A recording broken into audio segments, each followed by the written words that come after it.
Há 2 dias no meu calendário, este dia e aquele dia. Este é um podcast sobre vida cristã no cotidiano. Acredito que este dia foi feito para ser vivido e moldado pela esperança daquele dia, quando veremos nosso Criador face a face. Nesta jornada, entre este e aquele, vamos compartilhar conversas, leituras, histórias e o que mais vier. Vamos juntos, um dia de cada vez. Olá, seja bem-vindo, bem-vinda a mais um episódio desse podcast.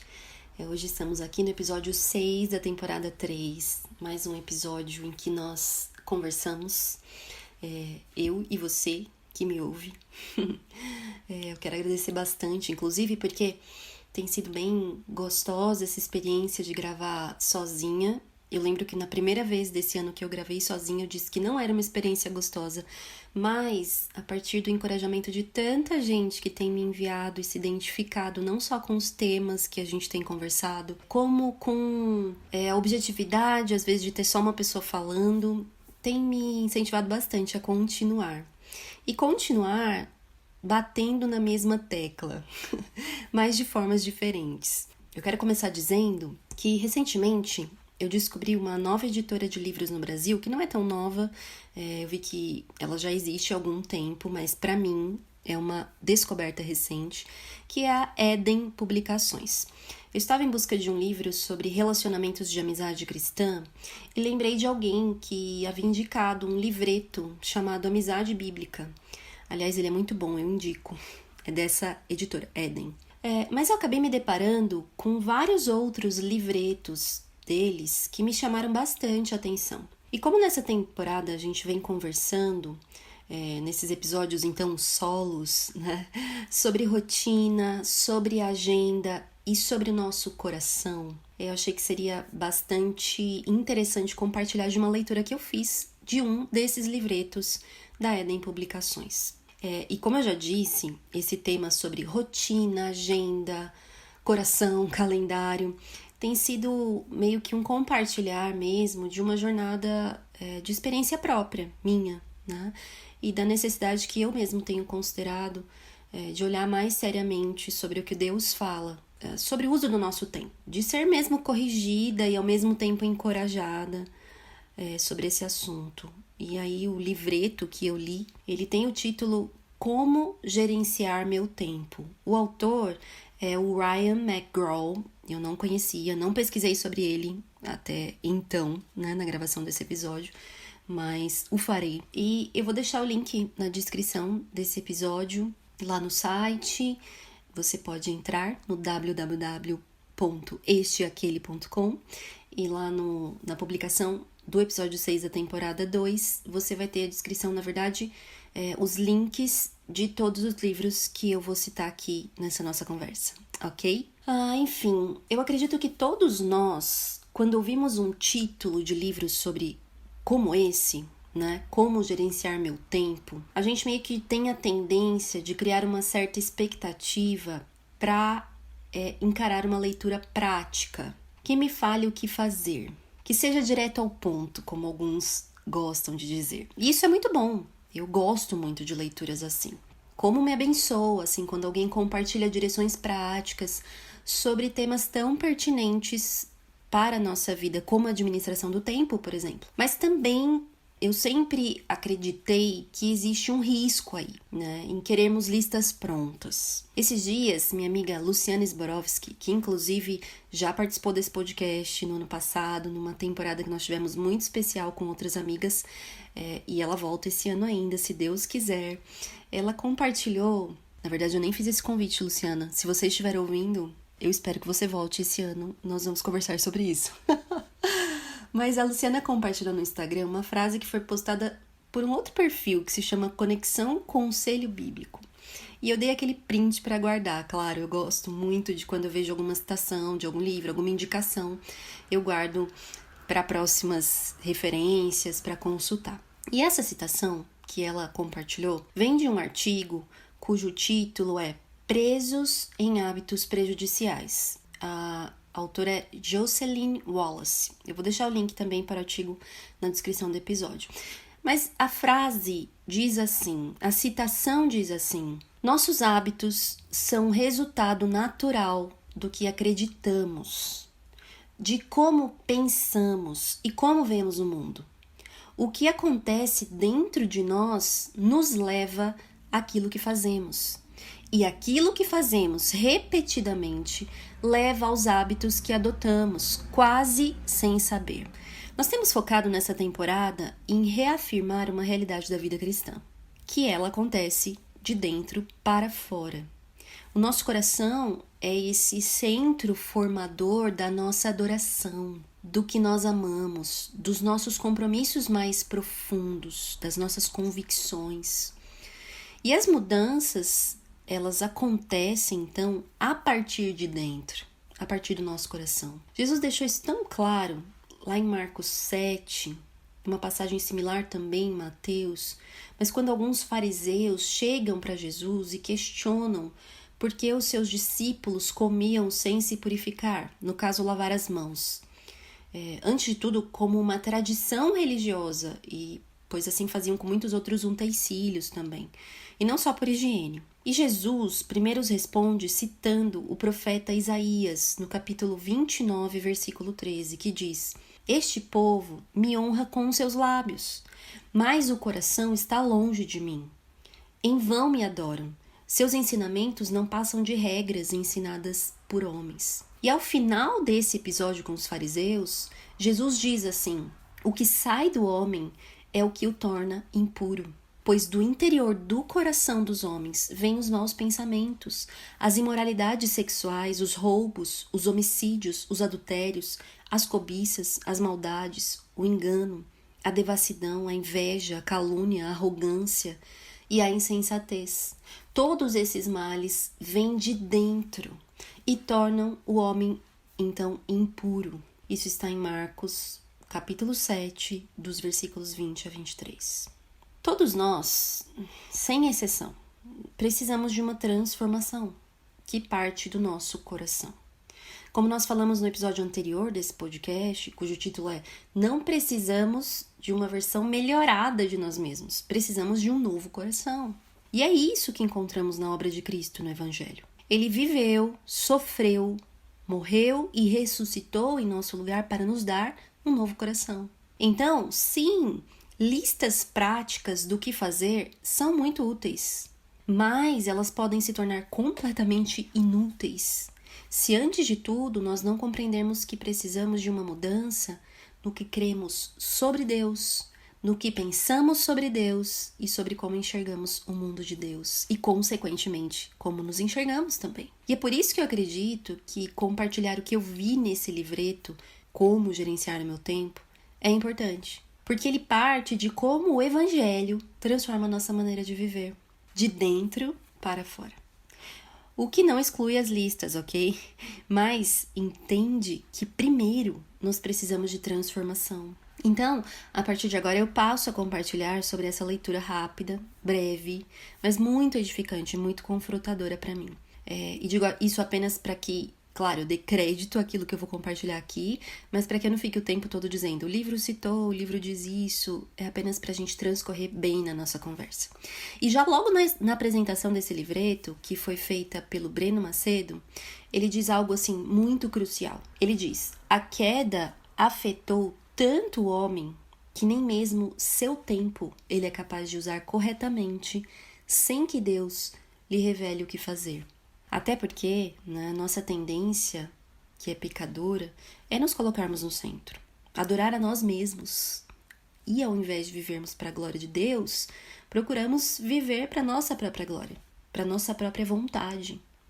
Isso impacta diretamente na forma como nós vamos gastar o nosso tempo. Pare um momento e pense o quanto isso está relacionado com a forma que você gasta o seu tempo. Onde está o seu coração? A quem você adora?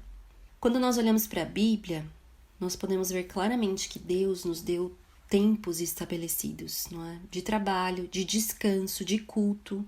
Deus, sem dúvidas, tem muito a dizer sobre como nós vivemos nosso tempo. E ainda também no prefácio do livro, o autor diz: um coração convertido se preocupa em como gerenciar e utilizar os dias que o Senhor lhe dá, com o grande objetivo de glorificá-lo em tudo que faz. Enfim, nós costumamos pedir a Deus, não sei você, mas comigo é assim, sabedoria para tomarmos decisões em tantas coisas, para lidarmos com os nossos relacionamentos, dentro do casamento, criação de filhos, trabalho. Mas nós acabamos nos esquecendo que nós vivemos tudo isso dentro do tempo que Deus nos dá. E pedir sabedoria, então, para aproveitarmos as oportunidades que acontecem dentro do tempo que Deus nos dá, é urgente. Pedir a Deus para vivermos como sábios, mordomos, intencionais, sensíveis, dispostos, planejados, atentos no dia que Ele fez. Eu acredito que sem a perspectiva correta do Evangelho, que me diz quem Deus é, quem eu sou, para que eu vivo, sem esse foco, nós podemos facilmente cair em extremos. O nosso coração é suficientemente enganoso para isso. E com relação ao nosso tempo, não é diferente, pois nós podemos cair no extremo de achar que temos o controle absoluto da nossa agenda e depositarmos nisso uma confiança tão equivocada que nos leva até mesmo a uma idolatria. Ou seja, nada pode sair do lugar. Tudo precisa acontecer como eu planejei. E isso é um engano, porque então eu perdi de perspectiva o Evangelho, não sou eu que estou no controle. Mas o outro extremo é igualmente enganoso, porque nós podemos viver em uma constante procrastinação, em uma constante, entre aspas, espontaneidade falsa sobre o uso do nosso tempo e nossa agenda sem planejamento. Porque igualmente nos colocamos no centro do controle da nossa vida e não vivemos para a glória de Deus de maneira organizada, mas desorganizada. O Evangelho, então, ele nos traz a perspectiva correta sobre o uso do nosso tempo, porque ele nos revela que nós não vivemos para nós mesmos e nos traz a perspectiva da eternidade. E eternidade tem a ver com o tempo. Eu tenho relido recentemente um livro que foi muito especial para minha caminhada, que é o Verdadeira Espiritualidade, do Francis Schaeffer. Também vou deixar ali na descrição o link para esse livro. Nesse livro, Schaeffer cita sobre aquela ocasião em que Paulo relata em 2 Coríntios 12 sobre um homem, que possivelmente é ele mesmo, que foi arrebatado ao terceiro céu. E terceiro céu, num sentido, se diz que o significado é estar diante da própria presença de Deus. E a pergunta que o Schaeffer faz diante desse relato de Paulo é: como vive um homem após essa experiência de ter visto a eternidade? O Schaeffer diz que nós deveríamos viver assim em Cristo, como se tivéssemos estado no céu e voltado. Como nós viveríamos dentro dessa perspectiva? Como nós gastaríamos nosso tempo tendo diante de nós a certeza da eternidade? Fato é que a nossa perspectiva da eternidade altera radicalmente a nossa atitude em relação ao tempo. Agora, como essa perspectiva ela impacta a forma, a maneira, o como nós administramos o nosso tempo.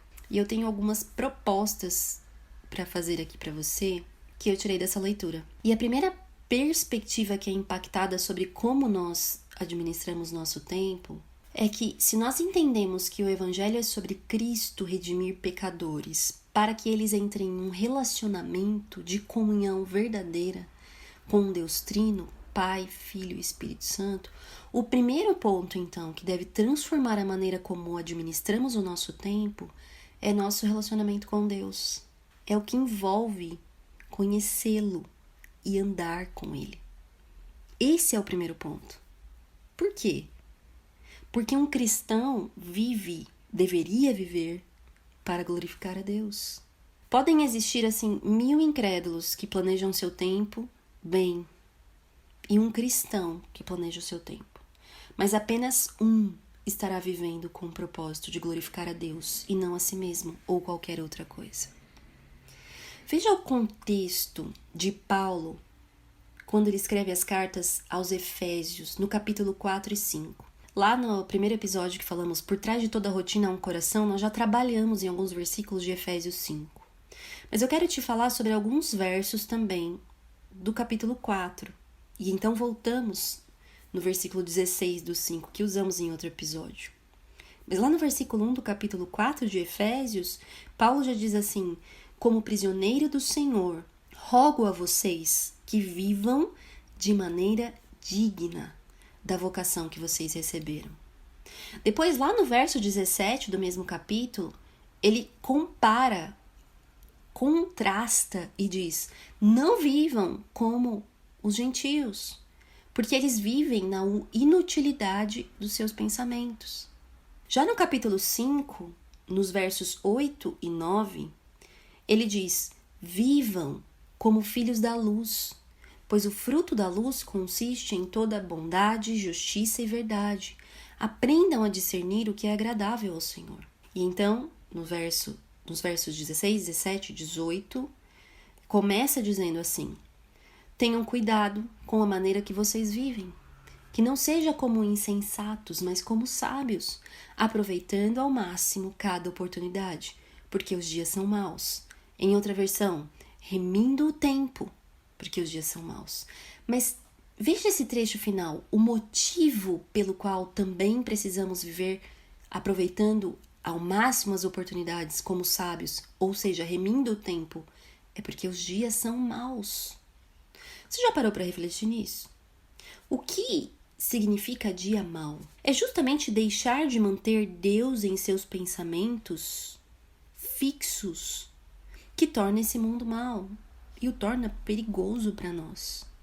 Ou seja, o mundo não vai nos encorajar a buscar a Deus e fazer o bem, a gastar então o nosso tempo para a glória de Deus. Porque o mundo não vive na perspectiva da glória de Deus, na perspectiva da segunda vinda de Cristo. E você e eu, nós temos vivido como? Sob qual perspectiva? Da minha própria, do eu no centro ou da perspectiva do Evangelho, da realidade de Deus? O versículo seguinte dessa conclusão, porque os dias são maus, diz: portanto, não sejam insensatos, mas procurem compreender qual é a vontade do Senhor. Não se embriaguem com vinho que leva à libertinagem, mas deixem-se encher pelo Espírito. Ser cheio do Espírito é uma descrição, então, de quem procura conhecer a vontade de Deus no tempo, nos relacionamentos, na vida vivida. Para remir o tempo, que é a expressão que Paulo usa para sermos sábios e aproveitarmos ao máximo cada oportunidade, é procurar saber qual é a vontade de Deus. Vivermos para a sua glória e para o serviço do outro. E tudo isso se baseia nesse primeiro ponto. Nosso relacionamento com Deus tem impacto direto em como administramos nosso tempo. Esse é o primeiro ponto. O nosso relacionamento com Deus. O segundo ponto, em como isso impacta, como essa perspectiva da eternidade impacta, do Evangelho impacta a administração do nosso tempo, é porque nós podemos redimir o tempo, porque Cristo já redimiu tanto nossas vidas quanto nosso tempo. Ou seja, nós estamos livres em Cristo para viver para a glória de Deus e não para a nossa glória. Livres para servir uns aos outros com o nosso tempo. Eu quero citar aqui na íntegra um trecho desse livreto, em que o autor diz: Cristo redimiu nosso tempo ao nos redimir do pecado. Ele cobre todos os nossos abusos de tempo com o seu próprio sangue precioso. E Deus olha para nós como se tivéssemos usado cada segundo para a sua glória. Ele nos olha pelas lentes do justo Salvador, que nunca desperdiçou um segundo do seu tempo. O Evangelho muda tudo. Cristo santifica o nosso tempo para que nós possamos consagrá-lo ao serviço com alegria. É um privilégio usar bem o nosso tempo, porque não há condenação para aqueles que estão em Cristo Jesus, como diz Romanos 8, e porque levamos conosco o seu nome neste mundo. Somos embaixadores de Cristo, como Coríntios 5. Os ídolos do nosso coração não precisam mais reger o nosso tempo. Nem a nossa preguiça, nem a nossa busca por aceitação e aprovação, nem a nossa ansiedade, nem o nosso desejo por controle, nem o nosso medo, nem o nosso orgulho. Nós estamos livres em Cristo para viver no tempo de Deus para nós. Então, o segundo ponto é: Cristo redime nosso tempo e isso muda como eu administro o meu tempo. O terceiro ponto é: podemos ser intencionais com o uso do nosso tempo. Usar bem o tempo significa ser intencional com a forma com que usamos. E a chave para nós aprendermos a redimir o tempo é aprender como manter cada atividade da vida na proporção adequada. Saber o que é apropriado para cada ocasião. Isso inclui trabalho, inclui descanso, inclui nosso tempo devocional e nosso tempo de relacionamento com as pessoas, família, amigos, irmãos. Isso inclui lazer e entretenimento. E antes até de refletir no que fazer com o seu tempo, você deveria pensar em como e por que você está usando o seu tempo. Intencionalidade. Porque nós podemos desonrar a Deus quando nós trabalhamos sem descansar e sem fazer exercícios físicos, por exemplo. Mas nós desonramos a Deus tanto quanto se nós descansarmos e nos exercitarmos e não trabalharmos. Como diz lá em Eclesiastes, tudo tem o seu tempo apropriado. Intencionalidade, então, exige de nós fazermos o quê? Elencarmos as nossas prioridades e as reavaliarmos constantemente, nos arrependermos e corrigirmos prioridades mal estabelecidas. O objetivo é então ser atencioso, é focar intencionalmente nas áreas da vida que são mais importantes. E a intencionalidade exige de nós não enchermos, por exemplo, demais a nossa agenda. O autor diz assim: poucas coisas são tão desanimadoras quanto nunca terminar nossas prioridades essenciais dia após dia.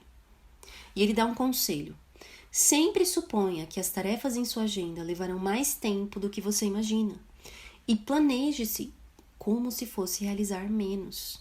É para isso que eu sempre falo, e algo que eu tenho aprendido: não estabeleça metas muito altas. Estabeleça metas pequenas, metas alcançáveis. Porque nós precisamos aprender com as nossas limitações, fases da vida. Você pode ser mãe de filhos pequenos, de bebês. Você pode estar na sua solteirice. Você pode ser jovem. Você pode estar numa fase da vida em que precisa se investir mais numa capacitação profissional. Mas tudo isso precisa ser colocado diante da proporção de prioridades que Deus nos deu. Nosso relacionamento com Ele, o nosso relacionamento com a sua igreja, o nosso cuidado prioritário com a nossa família, com o nosso corpo, com o nosso descanso. Então, dentro dessa perspectiva, fazer do cronograma um servo e não um Deus. Há necessidade de corrigir a perspectiva? Ok. Se você não puder fazer tudo o que está na sua lista naquele dia, então isso significa que o Senhor não chamou para fazer tudo o que você acha que precisa fazer. E ele diz até: porque Deus sempre nos dá tempo suficiente para fazer o que Ele nos chama para fazer. Eu vou repetir: Deus sempre nos dá tempo suficiente para fazer o que Ele nos chama para fazer. Então, o terceiro ponto é: podemos ser intencionais com o uso do nosso tempo. E o quarto e último ponto é: nós podemos nos arrepender de como utilizamos nosso tempo e recomeçar. O autor diz: seus melhores esforços para redimir o tempo falharão. Você ainda não chegou no céu, ainda não foi aperfeiçoado em santidade. Aqueles que usam bem o tempo às vezes ficam obcecados com o tempo, para o seu próprio detrimento e muitas vezes para o aborrecimento das pessoas ao seu redor. Talvez possamos cair naquilo que chamamos de perfeccionismo, que nada mais é do que uma forma de orgulho, no qual queremos pensar bem de nós mesmos ou queremos que os outros pensem bem de nós mesmos. Ao mesmo tempo, veja novamente os extremos. Aqueles que negligenciam o uso do tempo tornam-se improdutivos e frustrados, mas raramente gostam da alternativa de serem intencionais com o tempo. Redimir o tempo, então, é uma questão de amor a Cristo. O amor a Cristo é que deveria nos constranger a não viver mais para nós mesmos, mas por aquele que por nós morreu e ressuscitou dos mortos. Redimir o tempo envolve, então, arrependimento contínuo. Você tem sido negligente com o uso do seu tempo e perdeu de vista as suas prioridades? É o seu caso? Então vá a Cristo, se arrependa e recomece. Reorganize suas prioridades. Você se tornou obcecado com o tempo, superlotando de repente sua agenda? Ficou desanimado com seu trabalho, parou de desfrutá-lo para a glória de Deus? Então, descanse em Cristo, que é a sua justiça, que dá dignidade ao seu trabalho. Por meio da graça de Deus, operando no arrependimento, a caminhada cristã pode sempre seguir em frente. Isso é andar com Deus.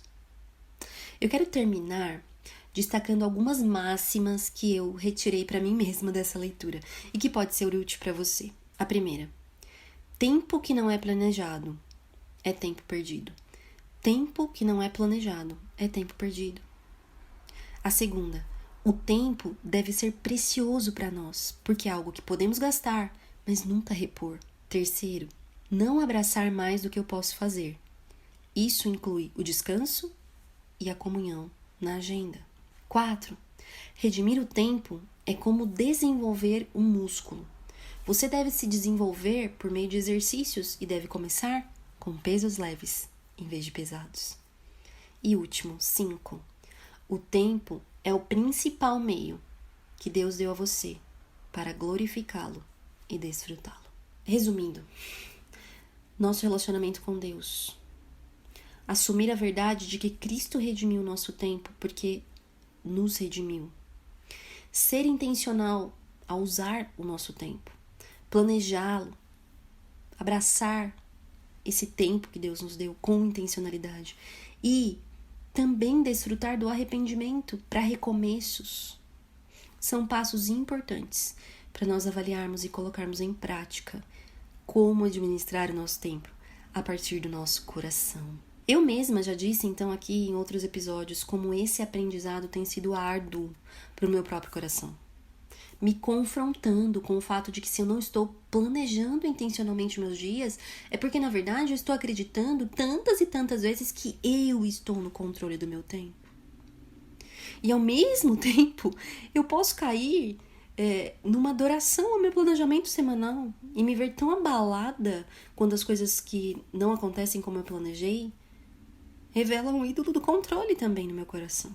Me lembrando que o mesmo que me redimiu, redime também o tempo em que vivo. Jesus é o centro. Ele deve ser o foco do meu coração enquanto eu vivo nesse tempo presente. Antes de terminar, e antes de fazer uma oração por você, eu ainda quero deixar uma outra indicação de leitura, que é um pouco mais profunda do que esse livreto, que eu também vou deixar na descrição, mas que também é igualmente abençoador. E é o livro Faça Mais e Melhor, publicado pela Editora Fiel.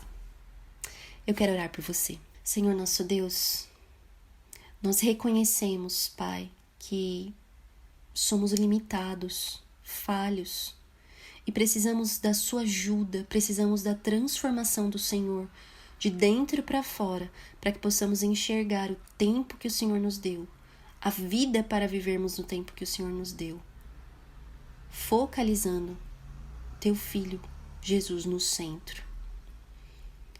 Priorizando, ó Deus, o nosso relacionamento com Ele, o nosso relacionamento contigo, o nosso relacionamento com o Espírito Santo. Vivendo de forma intencional, como aqueles que são libertos por meio da fé, que deposita sua confiança no sacrifício de Jesus, que foi suficiente. Nos ajude, ó Deus, enquanto somos encontrados por essa palavra, confrontados pela verdade de que muitas vezes podemos estar vivendo no centro. Nos ajude a viver o verdadeiro arrependimento e nos encoraje com a possibilidade constante da Tua misericórdia que se renova sobre nós, nos possibilitando novos começos. Nos ajude a viver para a Tua glória, dentro do tempo que o Senhor nos deu.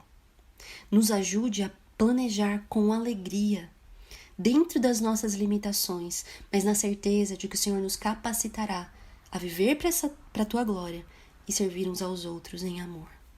É assim que eu oro, em nome de Jesus. Amém. Este foi mais um episódio do podcast Este Dia e Aquele Dia. Para ter acesso a outros textos e outras informações, acesse o site esteaquele.com. Obrigada por ouvir e até a próxima.